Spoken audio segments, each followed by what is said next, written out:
Panorama group, जो सोचता है वो करता है।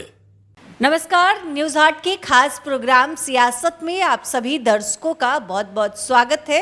मैं हूं करिश्मा और हमारे साथ मौजूद है न्यूज हाट के senior journalist Chandan Jha. Sir नमस्कार। नमस्कार करिश्मा। सर, अशोक चौधरी काफी गुस्से में दिखाई दे रहे हैं जात पात की राजनीति करने वाले पर। इसके साथ ही उन्होंने ये भी बता दिया कि उन्होंने अपनी बेटी की शादी भूमिहार से की है। पूरा मामला सर क्या है?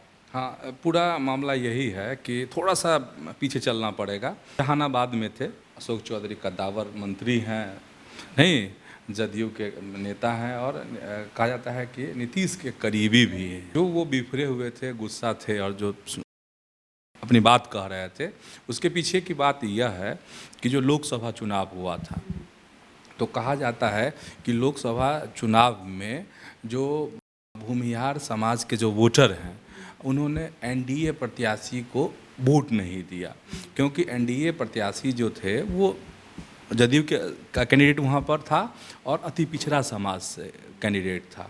तो इसी को लेकर एक कह सकते हैं कि उनके मन में दर्द था कि भूमिहार समाज के वोटर ने एनडीए को वोट नहीं दिया, जदयू के प्रत्याशी को वोट नहीं दिया, और इसलिए कि वो अति पिछड़ा समाज से हैं। तो वही दर्द जो है जहानाबाद में अशोक चौधरी का उभरा और इस पर उन्होंने खूब सुनाया भूमिहार समाज को।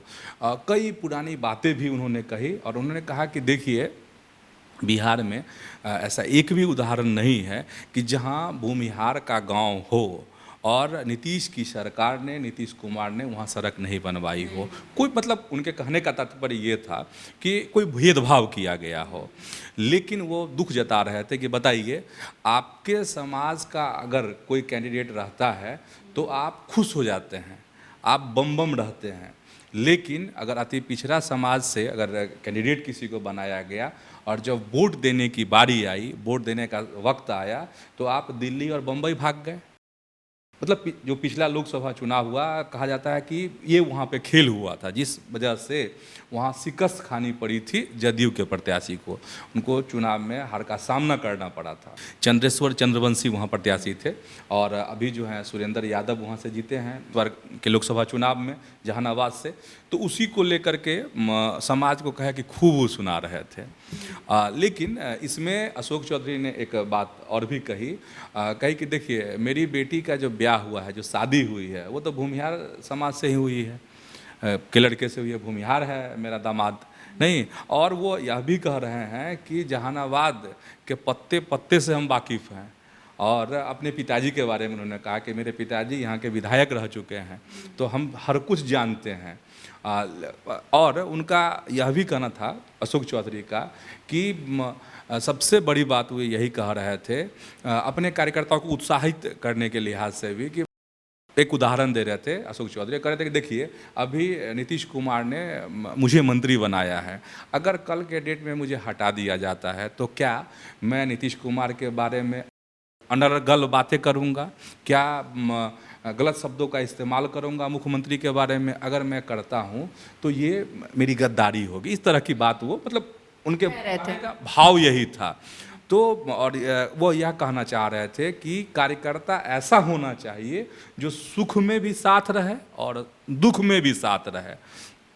तो एक पुराना दर्द, और पुराना क्या, नया ही दर्द कह सकते हैं, चूँकि जदयू के कैंडिडेट वहाँ से चुनाव हार गए लोकसभा का, तो उसी को संदर्भित करते हुए और कार्यकर्ताओं को उत्साहित करते हुए और तमाम बात कहने का मतलब, लेकिन कहीं ना कहीं भूमिहारों को वो एक कह सकते हैं कि चेतावनी भी दे रहे थे और कह रहे थे कि भूमिहार को तो हम हर कन कन से वाकिफ़ हैं और जहानाबाद से तो खास कर।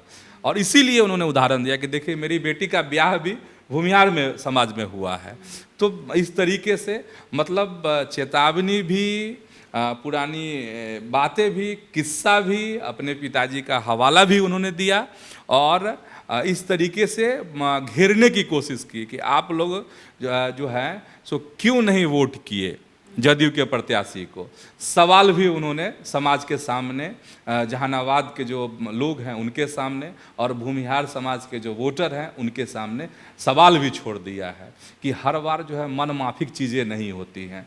अगर अति पिछड़ा समाज का लोग अगर प्रत्याशी होगा तो क्या आप उसको वोट नहीं करेंगे? आप जदयू के कार्यकर्ता हैं तब भी आप पीछे हट गए, भाग गए दिल्ली और मुंबई।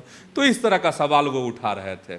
लेकिन कह सकते हैं अशोक चौधरी का यह बयान है, अब भूमिहार समाज के लोगों को, वोटर जो हैं उनको कितना, यह बात कितनी रास आएगी ये अभी पता नहीं चलेगा, वक्त लगेगा। क्या रिएक्शन आता है भूमिहार समाज के लोगों का, इसका इंतजार रहेगा।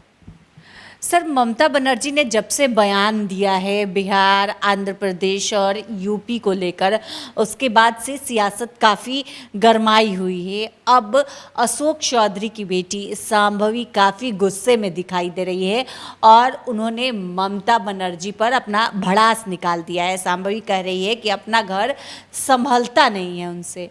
इस पर क्या कहेंगे सर? हाँ, ये अशोक चौधरी की बात कर रहे थे। अभी शादी ब्याह की बात भी हम लोगों ने की है और उन्होंने अभी अशोक चौधरी ने कहा कि हम अपनी बेटी का ब्याह जो है भूमिहार समाज में किए हैं। ठीक है, तो यही शांभवी चौधरी हैं, इन्हीं की शादी जो है सायन कुणाल से हुई है और वो सायन कुणाल के हाँ पुत्र से, और वो भूमिहार हैं।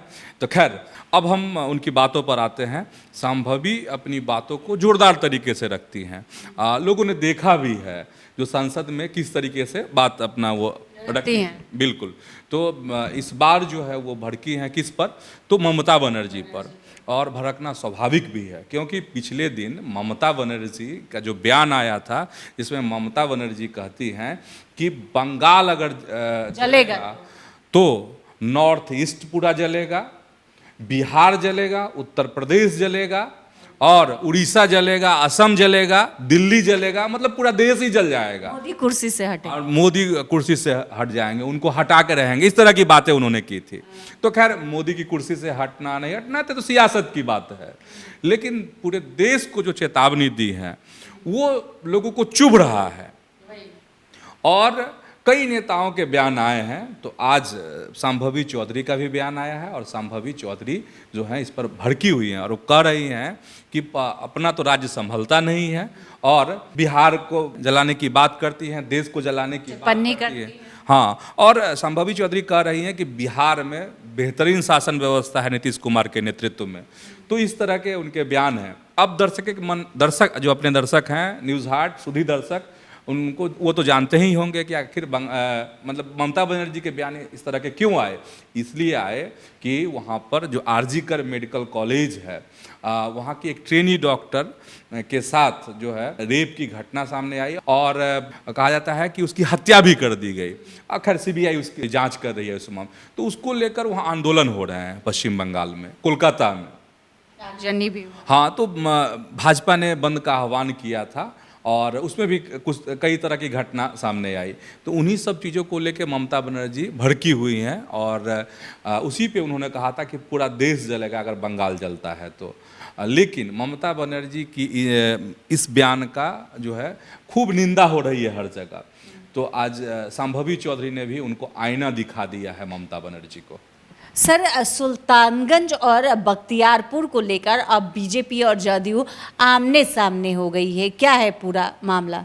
जदयू के एमएलसी हैं, प्रवक्ता हैं नीरज कुमार, और इधर से बीजेपी के कोटे से मंत्री हैं नीरज सिंह बबलू, वो आमने सामने आ गए हैं। और आमने सामने की जो वजह है वह है नाम बदलने को लेकर के। और कुछ दिन पहले ही उत्तर प्रदेश में भी कई जगहों के नामों में बदलाव हुआ है, कुछ स्टेशन के नाम भी बदलने की खबरें हैं। तो उसी का मुद्दा उठाया नीरज सिंह बबलू ने, जो बीजेपी कोटे से मंत्री हैं नीतीश की सरकार में। उन्होंने कहा कि बिहार में भी ऐसा होना चाहिए, बख्तियारपुर का नाम बदलना चाहिए और सुल्तानगंज का नाम बदलना चाहिए। नीरज सिंह बबलू ने कहा है कि बख्तियारपुर का नाम बदल कर जो है नालंदा नाम रखना चाहिए, जो स्टेशन है उसका। और जो सुल्तानगंज है उसका नाम अजगैबीनाथ रखना चाहिए। इस तरह की मांग उन्होंने सरकार से की है।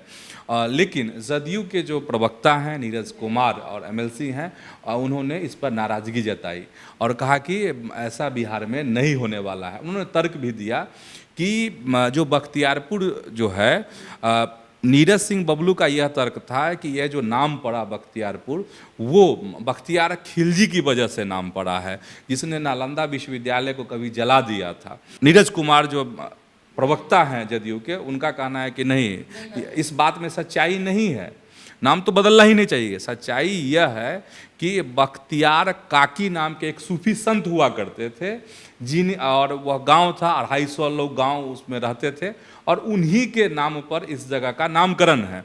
इसीलिए इसको बख्तियार खिलजी से नहीं जोड़ा जाना चाहिए और नाम बदलने की कोई ज़रूरत नहीं है।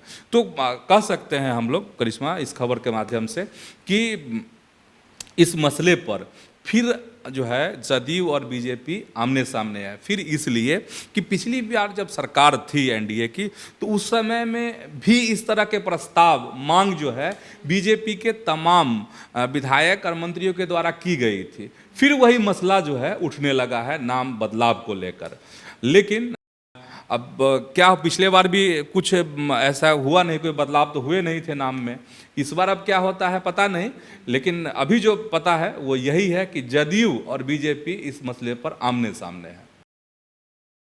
तो आज के इस वीडियो में इतना ही। आगे की खबरों के लिए आप हमारे चैनल न्यूज़ हाट को सब्सक्राइब कर लें। अगर फेसबुक पर देख रहे हैं तो हमारे पेज को लाइक करना ना भूलें। हमारी वेबसाइट है newsheart.com, उसे भी ज़रूर विजिट करें। धन्यवाद।